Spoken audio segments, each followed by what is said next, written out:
Emotional pattern ಅಂದ್ರೆ ನಿಮ್ಮ mind ಅಲ್ಲಿ ರಿಪೀಟ್ ಆಗಿ ಕ್ರಿಯೇಟ್ ಮಾಡೋ ಎಮೋಷನಲ್ ರಿಯಾಲಿಟಿ. ಉದಾಹರಣೆಗೆ ನಿಮ್ಮನ್ನ ನೀವು ಕ್ವಶನ್ ಮಾಡ್ಕೊಳ್ಳಿ, ನಿಮ್ಮ ಲೈಫ್ ಅಲ್ಲಿ ಯಾವ ಪೇನ್ ರಿಪೀಟ್ ಆಗ್ತಾ ಇದೆ. ರಿಜೆಕ್ಷನ್ ನಿಮ್ಮ ಸುತ್ತ ಇರುವಂತ ಎಲ್ಲಾ ಸಂಬಂಧಗಳಲ್ಲಿ ನೀವು ಅಬ್ಸರ್ವ್ ಮಾಡಿ. ಎಲ್ಲಾ ಸಂಬಂಧಗಳಲ್ಲಿ ನನಗೆ ಸಿಗ್ತಾ ಇರುವಂತ ಕಾಮನ್ ಪ್ಯಾಟ್ರನ್ ರಿಪೀಟ್ ಆಗಿ ರಿಜೆಕ್ಟ್ ಆಗ್ತಾ ಇದೀನಾ, ಸೆಲ್ಫ್ ರೆಸ್ಪೆಕ್ಟ್ ಅನ್ನ ನಾನು ಕಳ್ಕೊಳ್ತಾ ಇದೀನಾ, ನನ್ನ ಸೆಲ್ಫ್ ವರ್ತ್ ಅನ್ನ ಕಳ್ಕೊಳ್ತಾ ಇದೀನಾ, ಏನಾಗ್ತಾ ಇದೆ? ನೀವು ಯಾಕೆ ಮತ್ತೆ ಅದೇ ರಿಲೇಶನ್ಶಿಪ್ ಪೈನ್ ಅನ್ನ ಅನುಭವಿಸ್ತಾ ಇದ್ದೀರಾ? ಇವತ್ತು ನಾನು ನಿಮ್ಗೆ ಒಂದು ಕ್ವಶನ್ ಕೇಳ್ತೀನಿ. ನಿಮ್ಮ ಲೈಫ್ ಅಲ್ಲಿ ಯಾವಾಗ್ಲೂ ಸೇಮ್ ಸ್ಟೋರಿ ರಿಪೀಟ್ ಆಗ್ತಾ ಇದೆಯಾ? Different person, same pain. Different relationships, same disappointment. Different promises, same heart break. ಮೊದಲ ರಿಲೇಶನ್ಶಿಪ್ ಅಲ್ಲಿ ಹರ್ಟ್ ಆಯ್ತು, ಮೇ ಬಿ ಬೈ ಚಾನ್ಸ್ ಅನ್ಕೋಬಹುದು. ಆದರೆ ಎರಡನೇ ರಿಲೇಶನ್ಶಿಪ್ ಅಲ್ಲೂ ಹರ್ಟ್ ಆಗ್ತಾ ಇದೆ. ಮದ್ವೆ ಆದ್ರೂ ಪೀಸ್ ಸಿಗ್ತಾ ಇಲ್ಲ, ಸಿಂಗಲ್ ಆಗಿದ್ರು ಮನ್ಸಿಗೆ ನೆಮ್ಮದಿ ಇಲ್ಲ.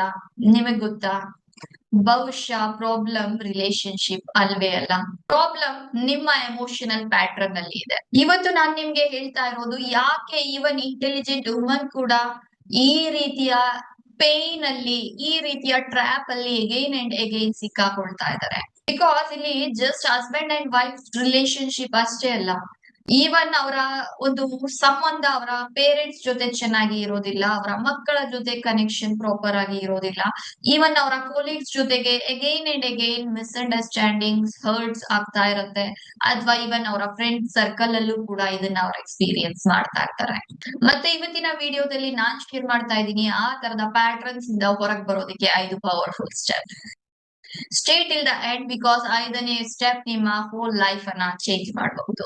ಒಮ್ಮೆ ಆನೆಸ್ಟ್ ಆಗಿ ಆನ್ಸರ್ ಮಾಡಿ, ನೀವು ಯಾವಾಗ್ಲೂ ಹೆಚ್ಚು ಲವ್ ಮಾಡ್ತೀರಾ, ಹೆಚ್ಚು ಗಿವ್ ಮಾಡ್ತೀರಾ, ಹೆಚ್ಚು ಅಡ್ಜಸ್ಟ್ ಮಾಡ್ತೀರಾ, ಹೆಚ್ಚು ಟಾಲರೇಟ್ ಮಾಡ್ತೀರಾ, ಆದ್ರೆ ರಿಟರ್ನ್ ಅಲ್ಲಿ ನಿಮಗೆ ನೆಗ್ಲಿಜೆನ್ಸ್, ಡಿಸ್ರೆಸ್ಪೆಕ್ಟ್, ಡಿಸಪಾಯಿಂಟ್ಮೆಂಟ್ಸ್ ಸಿಗ್ತಾ ಇದ್ಯಾ?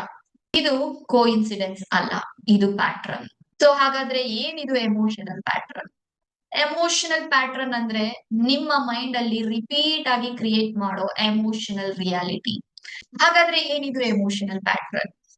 ಎಮೋಷನಲ್ ಪ್ಯಾಟ್ರನ್ ಅಂದ್ರೆ ನಿಮ್ಮ ಮೈಂಡ್ ರಿಪೀಟ್ ಆಗಿ ಕ್ರಿಯೇಟ್ ಮಾಡುವಂತ ಎಮೋಷನಲ್ ರಿಯಾಲಿಟಿ.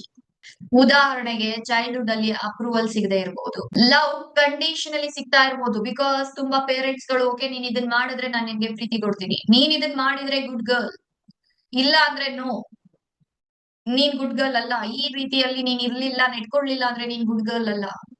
ಈ ರೀತಿಯಲ್ಲಿ ಅವರ ಪ್ರೀತಿಯನ್ನ ಕಂಡೀಷನ್ಸ್ ಮಾಡುವಂತದ್ದು. ಅಥವಾ ಕಾನ್ಸ್ಟೆಂಟ್ಲಿ ಕ್ರಿಟಿಸೈಸ್ ಆಗಿರಬಹುದು, ಮೇ ಬಿ ಸಣ್ಣ ಪುಟ್ಟ ಮಿಸ್ಟೇಕ್ಸ್ಗೂ ಎಗೈನ್ ಅಂಡ್ ಎಗೈನ್ ಕ್ರಿಟಿಸೈಸ್ ಆಗಿರುವಂತದ್ದು ಇರಬಹುದು. ಅಥವಾ ಈವನ್ ಸ್ಕೂಲ್ಸ್ ಅಲ್ಲಿ ಇಗ್ನೋರ್ ಆಗಿರ್ಬೋದು, ಲೈಕ್ ಫ್ರೆಂಡ್ಸ್ ಗಳೆಲ್ಲ ಆ ಪುಟ್ಟ ಹುಡುಗಿಯನ್ನ ಇಗ್ನೋರ್ ಮಾಡಿರುವಂತದ್ದು ಇರ್ಬೋದು. ಅಥವಾ ಇವನ್ ಟೈಮ್ಸ್ ಟೀಚರ್ಸ್ ಅಲ್ಲೂ ಆ ಪಾರ್ಶಾಲಿಟಿ ಇರುತ್ತೆ, ಕೆಲವರನ್ನ ಒಂದು ರೀತಿಯಲ್ಲಿ ಪ್ರಿಯಾರಿಟಿಯಲ್ಲಿ ನೋಡ್ತಾ ಈ ಮಗುವನ್ನ ಇಗ್ನೋರ್ ಮಾಡಿರುವಂತದ್ದು ಇರ್ಬೋದು.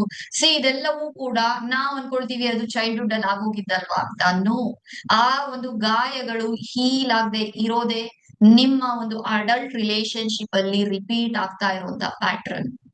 ಸೊ ಇದನ್ನ ಕ್ಲಿಯರ್ ಮಾಡೋದಿಕ್ಕೆ ಮೊದಲನೆಯ step awareness. Healing always starts with awareness. That is, healing start ಆಗುವಂತದ್ದು ಮೊದಲ ಸ್ಟೆಪ್ ಅವೇರ್ನೆಸ್ ನಿಂದ. ನಿಮ್ಮನ್ನ ನೀವು ಕ್ವಶನ್ ಮಾಡ್ಕೊಳ್ಳಿ, ನಿಮ್ಮ ಲೈಫ್ ಅಲ್ಲಿ ಯಾವ ಪೇನ್ ರಿಪೀಟ್ ಆಗ್ತಾ ಇದೆ? ರಿಜೆಕ್ಷನ್ ಅಥವಾ ನಿಮ್ಮನ್ನ ಎಗೈನ್ ಅಂಡ್ ಎಗೈನ್ ಯಾರೋ ಚೀಟ್ ಮಾಡ್ತಾ ಇದಾರಾ, ನಿಮ್ಮನ್ನ ಒಂದ್ ರೀತಿ ನೆಗ್ಲಿಜೆನ್ಸ್ ಅಲ್ಲಿ ಕಾಣ್ತಾ ಇದಾರಾ, ಲೋನ್ಲಿನೆಸ್ ನಿಮ್ಮ ಲೈಫ್ ಅಲ್ಲಿ ಇದ್ಯಾ, ಡಿಸ್ರೆಸ್ಪೆಕ್ಟ್ ನಿಮ್ಮ ಲೈಫ್ ಅಲ್ಲಿ ಇದ್ಯಾ, ಅಥವಾ ನೀವು ತುಂಬಾ ನಂಬಿರೋರೆ ನಿಮ್ಗೆ ದ್ರೋಹ ಮಾಡ್ತಾ ಇರೋಂಥದ್ದು ಪ್ಯಾಟ್ರನ್ ನಿಮ್ಮ ಲೈಫ್ ಅಲ್ಲಿ ಇದ್ಯಾ? Right it down. ಯಾಕಂದ್ರೆ ನಿಮ್ಮ ಗಮನಕ್ಕೆ ಬರದ ಪ್ಯಾಟ್ರನ್ ಅನ್ನ ನೀವು ಬದಲಾಯಿಸ್ಕೊಳ್ಳೋದಿಕ್ಕೆ ಸಾಧ್ಯ ಇಲ್ಲ. ಸೊ ಹಾಗಾಗಿ take pen and paper and write.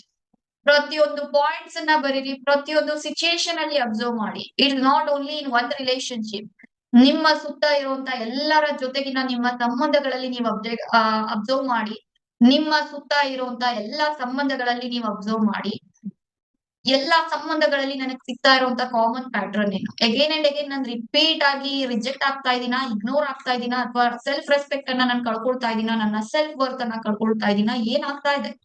ನನ್ನ ಪ್ಯಾಟ್ರನ್ ಏನು? ಅಂಡ್ ನೆಕ್ಸ್ಟ್ ಸ್ಟೆಪ್, ನಾನು ಈಗ ಹೇಳೋದಿಕ್ಕೆ ಹೋಗ್ತಾ ಇರುವಂತ ಈ ಒಂದು ಥಿಂಗ್ ಅನ್ನ ಬಹಳಷ್ಟು ವುಮನ್ಸ್ ಕೇಳೋದಿಕ್ಕೆ ಇಷ್ಟ ಕೂಡ ಪಡೋದಿಲ್ಲ, ಆದ್ರೆ ಇದೆ ನಿಜ. Stop blaming people. Step 2, yes, ನಿಮ್ಮ ಸುತ್ತ ಇರೋರನ್ನ ಬ್ಲೇಮ್ ಮಾಡೋದನ್ನ ಸ್ಟಾಪ್ ಮಾಡಿ. ಅವ್ರು ಯಾರೋ ನನ್ನ ರಿಜೆಕ್ಟ್ ಮಾಡಿದ್ರು, ಅಥವಾ ಅವ್ರು ಯಾರೋ ನನ್ನನ್ನ ನೆಗ್ಲೆಕ್ಟ್ ಆಗಿ ನೋಡಿದ್ರು, ಅವ್ರು ಯಾರೋ ನನ್ನ ಜೊತೆ ಜಗಳಕ್ಕೆ ಬಂದ್ರು, ಎಲ್ಲಾ ಕಡೆ ಬೇರೆಯವ್ರನ್ನ ನಾವು ಬ್ಲೇಮ್ ಮಾಡ್ತಿರ್ತೀವಿ. ಅವರ ಕಾರಣದಿಂದ ಇದಾಯ್ತು.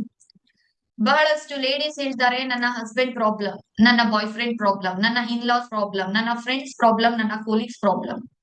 ಮೇ ಬಿ ಒಂದು ಕ್ವಶನ್, ಯಾಕೆ ಸೇಮ್ ಟೈಪ್ ಪೀಪಲ್ ರಿಪೀಟೆಡ್ಲಿ ನನ್ನ ಲೈಫ್ ಅಲ್ಲಿ ಬರ್ತಾ ಇದ್ದಾರೆ ಅಂತ ನೀವು ಥಿಂಕ್ ಮಾಡಿದ್ರೆ, ಆಗ ನಿಮ್ಮ ಈ ಒಂದು ಬ್ಲೇಮಿಂಗ್ ಸ್ಟಾಪ್ ಆಗುತ್ತೆ.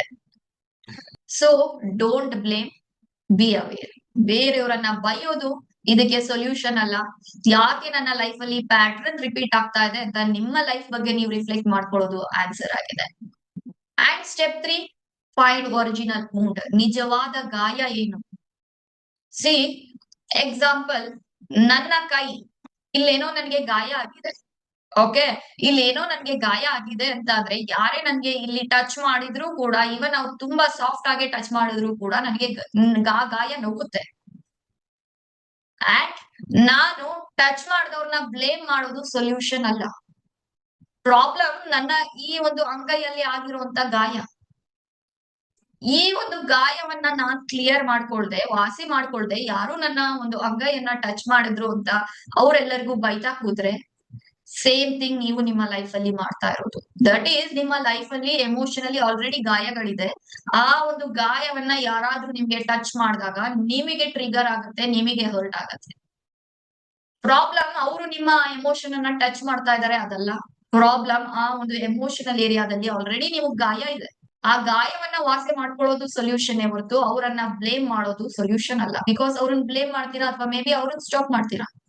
ಬಟ್ ನಿಮ್ಮ ಸುತ್ತ ಇರೋ ಎಷ್ಟೋ ಜನ ಆ ಒಂದು ಎಮೋಷನಲ್ ಥಿಂಗ್ ಅನ್ನ ಟಚ್ ಮಾಡ್ತಾರೆ, ನಿಮಗೆ ಅಗೈನ್ ಅಂಡ್ ಅಗೈನ್ ಪೇನ್ ಆಗುತ್ತೆ. ನಾವು step 3, find the original wound. ನಿಜವಾದ ಗಾಯವನ್ನ ಹುಡುಕೋದು ನಿಮ್ಮ ಕೆಲಸ. Every emotional reaction has a root. Yes, ನೀವು ಯಾವುದೇ ಒಂದು ಎಮೋಷನಲ್ ರಿಯಾಕ್ಷನ್ ಅನ್ನ ಕೊಟ್ಟಾಗ ಅದಕ್ಕೆ ಒಂದು ಬೇರ್ಗಳಿದೆ, ಅದರ ಒಂದು ಉಗಮ ಸ್ಥಾನ ಇದೆ. ನಿಮ್ಮನ್ನ ಇಗ್ನೋರ್ ಮಾಡಿದಾಗ ನಿಮ್ಗೆ ಯಾಕಷ್ಟು ಹರ್ಟ್ ಆಯ್ತು? ಬಿಕಾಸ್ ಮೇ ಬಿ ನಿಮ್ಮ ಚೈಲ್ಡ್ಹುಡ್ ನಲ್ಲಿ ನಿಮ್ಗೆ ಇಂಪಾರ್ಟೆನ್ಸ್ ಸಿಕ್ಕಿರ್ಲಿಲ್ಲ. ನಿಮ್ಮನ್ನ ಅವರು ಕ್ರಿಟಿಸೈಸ್ ಮಾಡಿದಾಗ ಯಾಕೆ ನೀವು ಅಷ್ಟು ಕೊಲ್ಯಾಪ್ಸ್ ಆಗಿದ್ರಿ?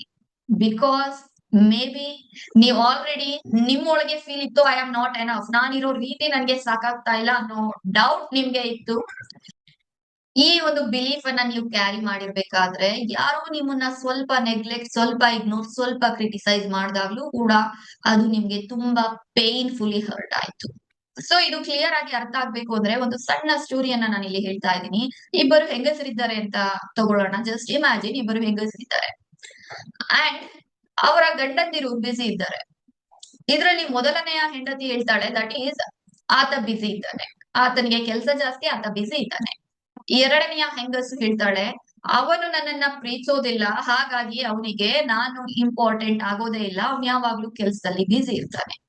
ಸಿಚುಯೇಷನ್ ಒಂದೇ, ಇಬ್ಬರು ಕೆಲಸದಲ್ಲಿ ಬಿಸಿ ಇದ್ದಾರೆ.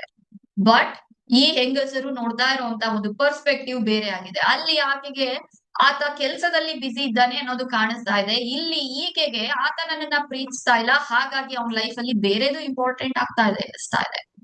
ಸಿಚುಯೇಷನ್ ಒಂದೇ, ಆದ್ರೆ ಇಬ್ಬರ ಒಂದು ಇಂಟರ್ಪ್ರಿಟೇಷನ್ ಬೇರೆ ಆಯ್ತು. ಇಬ್ಬರ ಗಾಯಗಳು ಬೇರೆ ಆಗಿದ್ರಿಂದ ಅಂಡ್ ಇಬ್ಬರ ಎಮೋಷನಲ್ ಪ್ಯಾಟರ್ನ್ಸ್ ಬೇರೆ ಇರೋದ್ರಿಂದ. And fourth step, create a new identity. ಇಲ್ಲಿ ನಿಮ್ಮ ನಿಜವಾದ ಟ್ರಾನ್ಸ್ಫಾರ್ಮೇಶನ್ ಶುರುವಾಗತ್ತೆ. ಸ್ಟಾಪ್ ಸೇಯಿಂಗ್ ನಾನ್ ಅನ್ಲಕ್ಕಿ, ನನ್ ಹಣೆ ಬರಹನೆ ಇಷ್ಟು, ನನಗೆ ಯಾವಾಗ್ಲೂ ಕೆಟ್ಟದ್ದೇ ಆಗತ್ತೆ, ನನ್ ಕೈ ಹಾಕಿದ್ ಯಾವ್ದು ಸಕ್ಸಸ್ ಆಗಲ್ಲ, ನನಗ್ ಸಿಗೋರೆಲ್ಲ ಕೆಟ್ಟವ್ರೆ. ಈ ಒಂದು ಲ್ಯಾಂಗ್ವೇಜ್ ಅನ್ನ ನೀವು ಫಸ್ಟ್ ಬದಲಾಯಿಸ್ಕೊಳ್ಳಿ. ನಾನು ಹೀಲಿಂಗ್ ಮಾಡ್ಕೊಳ್ತಾ ಇದ್ದೀನಿ, ನಾನು ಸೆಲ್ಫ್ ರೆಸ್ಪೆಕ್ಟ್ ಅನ್ನ ಚೂಸ್ ಮಾಡ್ಕೊಳ್ತಾ ಇದ್ದೀನಿ, ನಾನು ನನ್ನನ್ನ ಪ್ರೀತಿಸ್ಕೊಳ್ತಾ ಇದ್ದೀನಿ, ನಾನು ಇರೋ ರೀತಿಯನ್ನ ನಾನು ಒಪ್ಕೊಳ್ತಾ ಇದ್ದೀನಿ, ನಾನು ಎಮೋಷನಲಿ ಸ್ಟ್ರಾಂಗ್ ಆಗ್ತಾ ಇದ್ದೀನಿ. ನಿಮ್ಮ ಒಂದು ಐಡೆಂಟಿಟಿ ಯಾವ ರೀತಿ ಚೇಂಜ್ ಆಗುತ್ತೋ ಆ ರೀತಿಯಲ್ಲಿ ನಿಮ್ಮ ಪ್ಯಾಟರ್ನ್ ಕೂಡ ಶಿಫ್ಟ್ ಆಗ್ತಾ ಹೋಗುತ್ತೆ. And step 5, very important, forgive and release. ಈ ಒಂದು ಪಾರ್ಟ್ ತುಂಬಾ ಕಷ್ಟವಾದದ್ದು, ಆದ್ರೆ ತುಂಬಾ ಪವರ್ಫುಲ್. ಫರ್ಗಿವ್ನೆಸ್ ಅಂದ್ರೆ ಅವ್ರು ಕರೆಕ್ಟ್ ಅನ್ನೋದಲ್ಲ. ನೀವು ಅವ್ರನ್ನ ಕ್ಷಮಿಸೋ ಇದ್ದ ಮಾತ್ರಕ್ಕೆ ಅವ್ರು ಸರಿ, ನೀವು ತಪ್ಪು ಅಲ್ಲ. ಅಥವಾ ಅವರಿಗೆ ನೀವು ಕ್ಷಮೆಯನ್ನ ಕೊಟ್ಟು ಅವರನ್ನ ಬಿಡುಗಡೆ ಮಾಡ್ತಾ ಇದ್ದೀರಾ ಅಲ್ಲ. ಫರ್ಗಿವ್ನೆಸ್ ಅಂದ್ರೆ ಅವರ ಪೇನ್ ಅನ್ನ ನಿಮ್ಮ ಫ್ಯೂಚರ್ ಗೆ ಕ್ಯಾರಿ ಮಾಡೋದನ್ನ ನೀವು ಸ್ಟಾಪ್ ಮಾಡೋದು. ಬಿಕಾಸ್ ಎವ್ರಿ ಟೈಮ್ ನೀವು ಆ ಪೇನ್ ಅನ್ನ ಹೋಲ್ಡ್ ಮಾಡಿದಾಗ ಅನ್ನೋಯಿಂಗ್ಲಿ ನೀವು ಅದೇ ಒಂದು ವೈಬ್ರೇಷನ್ ಅಲ್ಲಿ ವೈಬ್ರೇಟ್ ಆಗ್ತಿರ್ತೀರಾ. ಅಂಡ್ ಆ ರೀತಿಯ ಒಂದು ವೈಬ್ರೇಷನ್ ಇರುವಂತ ವ್ಯಕ್ತಿಗಳನ್ನೇ, ಆ ಲೋವರ್ ವೈಬ್ರೇಷನ್ ಇರೋ ವ್ಯಕ್ತಿಗಳನ್ನೇ ನೀವು ಅಟ್ರಾಕ್ಟ್ ಮಾಡ್ತೀರಾ. ಸೊ ಹಾಗಾಗಿ ಕ್ಷಮೆ ಅನ್ನೋದು ಅವರಿಗೋಸ್ಕರ ಅಲ್ಲ, ಕ್ಷಮೆ ಅನ್ನೋದು ನಿಮಗೋಸ್ಕರ, ನಿಮ್ಮ ಒಂದು ಲೈಫ್ ಡೆವಲಪ್ಮೆಂಟ್ಗೋಸ್ಕರ. ಅಂಡ್ ಈ ಎಲ್ಲಾ ಪ್ರೋಸೆಸ್ ಗಳನ್ನ ವಿತ್ ಮೈ ಗೈಡೆನ್ಸ್ ಕಮ್ಯುನಿಟಿಯಲ್ಲಿ ನೀವು ಸ್ಟೆಪ್ ಬೈ ಸ್ಟೆಪ್ ಇಂಪ್ಲಿಮೆಂಟ್ ಮಾಡೋದಕ್ಕೆ ಇಷ್ಟಪಡ್ತಾ ಇದ್ದೀರಾ ಅಂದ್ರೆ ನಾನ್ ನಿಮ್ಗೆ ಇನ್ವೈಟ್ ಮಾಡ್ತಾ ಇದ್ದೀನಿ 1.5 hour ವೆಬಿನಾರ್ ಗೆ. ಅಲ್ಲಿ ನಿಮ್ಗೆ ಕಂಪ್ಲೀಟ್ ಡೀಟೇಲ್ಸ್ ಸಿಗುತ್ತೆ ಯಾವ ರೀತಿಯಲ್ಲಿ ಇದನ್ನ ಸ್ಟೆಪ್ ಬೈ ಸ್ಟೆಪ್ ನಾವು ಕಮ್ಯುನಿಟಿಯಲ್ಲಿ ಇಂಪ್ಲಿಮೆಂಟ್ ಮಾಡ್ತೀವಿ ಅಂತ. ಸೊ ಲಿಂಕ್ ಡಿಸ್ಕ್ರಿಪ್ಷನ್ ಬಾಕ್ಸ್ ಅಲ್ಲಿ ಇದೆ, ಕ್ಲಿಕ್ ಮಾಡಿ ನೀವು ರಿಜಿಸ್ಟರ್ ಮಾಡ್ಕೊಳ್ಬಹುದು. ಅಂಡ್ ಕೊನೆಯದಾಗಿ ನಾನು ಒಂದು ಮಾತನ್ನ ಹೇಳೋದಾದ್ರೆ, ದಟ್ ಈಸ್ ನಿಮ್ಮ ರಿಲೇಶನ್ಶಿಪ್ ಗಳನ್ನ ನೀವು ಬದಲಾಯಿಸಬಹುದು, ನಿಮ್ಮ ಸಿಟಿಯನ್ನ ನೀವು ಚೇಂಜ್ ಮಾಡಬಹುದು, ನಿಮ್ ಸುತ್ತ ಇರೋ ಜನರನ್ನ ನೀವು ಬದಲಾಯಿಸಬಹುದು. ಬಟ್ ನಿಮ್ಮ ಗಾಯ ವಾಸಿ ಆಗಿಲ್ಲ, ನಿಮ್ಮ ಇಂಟರ್ನಲ್ ವೂಂಡ್ ವಾಸಿ ಆಗಿಲ್ಲ ಅಂದ್ರೆ ಯಾರೇ ಬಂದು ನಿಮ್ಮ ಆ ಒಂದು ಎಮೋಷನಲ್ ಸ್ಪೇಸ್ ಅನ್ನ ಟಚ್ ಮಾಡಿದಾಗ ನಿಮಗೆ ಪೇನ್ ಆಗುತ್ತೆ. ಇದು ಹಣೆ ಬರಹ ಅಲ್ಲ, ಇದು ನಿಮ್ಮ ಲಕ್ ಅನ್ಲಕ್ ಮ್ಯಾಟರ್ ಅಲ್ಲ, ಇದು ನಿಮ್ಮ ಒಂದು ಗಾಯದ ಕತೆ. ಆ ಗಾಯವನ್ನ ಹೀಲ್ ಮಾಡ್ಕೊಡೋದು ನಿಮ್ಮ ರೆಸ್ಪಾನ್ಸಿಬಿಲಿಟಿ.